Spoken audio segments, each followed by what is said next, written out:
প্রিয় দর্শক আসসালামু আলাইকুম। এমএস কিচেন থেকে সবাইকে ওয়েলকাম জানিয়ে আজকের এপিসোডটি শুরু করছি। আমার আজকের এপিসোডে থাকছে গ্রামীণ পদ্ধতিতে চিকেন রান্নার রেসিপি। চলুন তাহলে আর কথা না বাড়িয়ে আপনাদের সাথে এই গ্রামীণ পদ্ধতিতে চিকেন রান্নার রেসিপিটা শেয়ার করি। একদমই সহজ আর খেতে তো দুর্দান্ত লাগে। চিকেনটা রান্না করার জন্য প্রথমেই যেই পাত্রে আমি রান্না করব সেই কড়াইতে 1 কেজি পরিমাণ চিকেন নিয়ে নিলাম। এবার এতে আমি 2 কাপ পরিমাণ পেঁয়াজ কুচি দিয়ে দিচ্ছি। এখন দিয়ে দিব 5-6টি সাদা এলাচ, 4টি দারুচিনি, 3টি তেজপাতা আমি মাঝখান থেকে ছোট ছোট করে কেটে নিয়েছি। এখন দিয়ে দিচ্ছি রসুনের পেস্ট 2 টেবিল চামচ পরিমাণ, আদা আর জিরা পেস্ট 1 টেবিল চামচ পরিমাণ করে। এখন আমি এতে দিয়ে দেব কিছু গুঁড়া মশলা। এখানে নিয়েছি 3 চা চামচ মরিচের গুঁড়া, 1 চা চামচ করে হলুদ আর ধনিয়ার গুঁড়া। মরিচের পরিমাণটা আপনারা আপনাদের পছন্দ মতো দিয়ে দিবেন। এবার দিয়ে দিচ্ছি স্বাদ মতো লবণ। এখন দিয়ে দেব হাফ কাপ পরিমাণ সয়াবিন তেল। এই হচ্ছে উপকরণ, সব কিছু আমার দেওয়া হয়ে গেছে। এবার আমি হাতের সাহায্যে খুব ভালোভাবে মেখে নিব।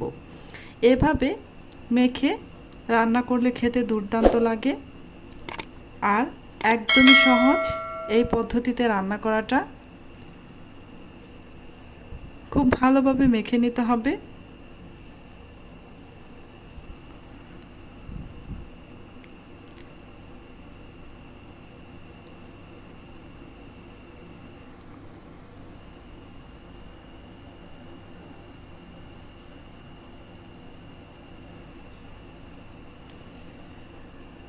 এই তো বেশ ভালোভাবে মেখে নিয়েছি। এবার আমি ঢাকনা দিয়ে ডেকে 1 ঘন্টার জন্য রেস্টে রেখে দিব। 1 ঘন্টা পর চুলায় আমি কড়াইটা বসিয়ে দিয়ে চুলার আগুনটা ধরিয়ে দিয়েছি। কিছুক্ষণ পর ঢাকনাটা খুলে নিয়েছি। এই যে দেখতে পাচ্ছেন বেশ কিছুটা পানি উঠে গিয়েছে। আমি এই চিকেনটা ম্যারিনেট করার সময় কোনো পানি অ্যাড করিনি, এমনিতেই দেখুন কিছুটা পানি উঠে গিয়েছে। এই পানিতেই আমি এই চিকেনটাকে কষিয়ে নিব। একটু নেড়েচেড়ে নিয়ে আবারও আমি ঢাকনা দিয়ে ঢেকে আরও কিছুক্ষণ কষিয়ে নিচ্ছি।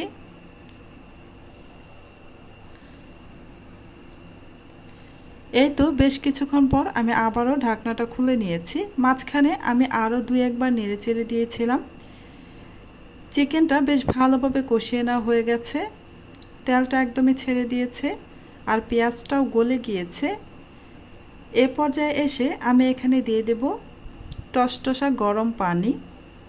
এখানে 1 কাপ পরিমাণ গরম পানি দিয়ে দিলাম। হালকা একটু নেড়ে দিচ্ছি। এখন আবারও ঢাকনা দিয়ে ডেকে 3 মিনিটের মতো রান্না করব। 3 মিনিট পর ঢাকনাটা খুলে নিয়েছি। এবার এতে আমি ভাজা জিরার গুঁড়া দিয়ে দিলাম 1 চা চামচ পরিমাণ। এখন একটু নেড়েচেড়ে এই জিরার গুঁড়াটা চিকেনের সাথে মিশিয়ে নিব।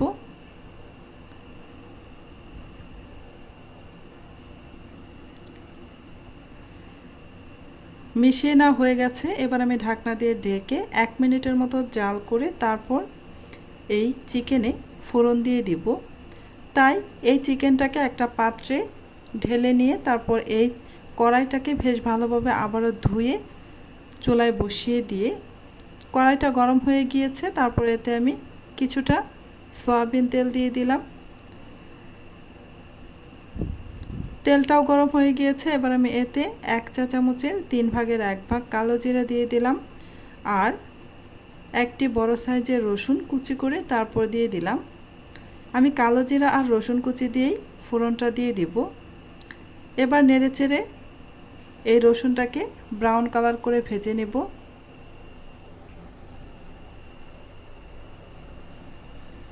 এই তো রসুনটা ব্রাউন কালার করে ভেজে নেওয়া হয়ে গেছে। এবার রান্না করে নেওয়া চিকেন এখানে দিয়ে দিব। চিকেনটা দেওয়ার পর সাথে সাথে আমি ঢাকনা দিয়ে ঢেকে দেব যেন এই ফোড়নের সুন্দর গন্ধটা বাইরে বেরিয়ে না যায়। এভাবে ঢাকনা দিয়ে ঢেকে 5 মিনিট রেখে দেব। 5 মিনিটের মতো, একবারও ঢাকনাটা খুলবো না, জাস্ট 5 মিনিট পর ঢাকনাটা খুলে আপনাদের দেখিয়ে দিচ্ছি। এই যে খুব সুন্দর একটা গন্ধ বেরিয়েছে। গ্রামীণ পদ্ধতিতে এই চিকেন রান্নাটা একদমই সহজ আর খেতে দুর্দান্ত। আজকের মতো এখানেই বিদায় নিচ্ছি। আল্লাহ হাফেজ।